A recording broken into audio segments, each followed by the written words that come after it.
Дараагийн мэдээ.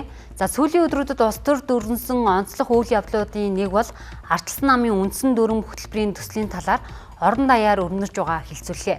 За улс төрийн намаар дамжуулж төрийн бодлого хэрэгждэг учраас намуудын хөтөлбөр, бодлого нийгмийн анхаарах асуудал юм а.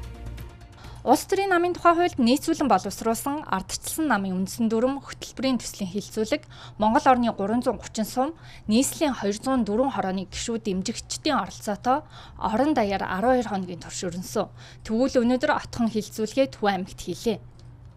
Энэ удаагийн дүрмийн шинжилгээний гол зорилго бол намын гишүүд маань одоо маш олон санал хэлснээр бас олон онцлог байна. За дүрмийн одоо гол онцлог асуудал бол манай дүрм сүүлийн 8 жилүүд бас юм дарах төвтэй явсан. Одоо бол бид бүхэн дүрмийн шинжилгээрээ бол одоо намынхаа энэ дүрмийг бол гишүүн төвтэй ийм одоо дүрм болохоор ажиллаж байна. За мөн хөтөлбөр гэдэг асуудал бол Монгол улсын улс төрийн намуудын дотор бол одоо цоо шин ойлголт байгаа.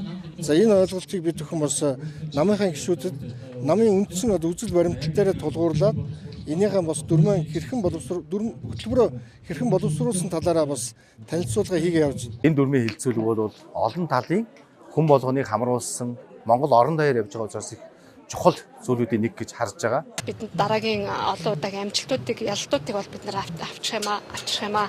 Үүн дотроо эв нэгдэл гэдэг юм чи юу юм бэ? Эмэгт самбраатай, дүрм журмтай, дүрм журм нь хэрэгждэг тийм үү? Нэгдүгээр чанартай батлах, хоёрдугаарт батлсан үндсэн дүрмээ мөрдөдөг байх одоо заашгүй шаардлага байна.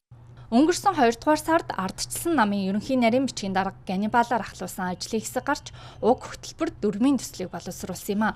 Орон даяар өрнөсөн энэхүү хилцүүлэгт 21 аймаг 9 дүүргийн нийт 7000 гаруй гишүүн оролцож ихэвчлэн хариуцлагын санкцийг сайжруулах саналыг хэлж байлаа.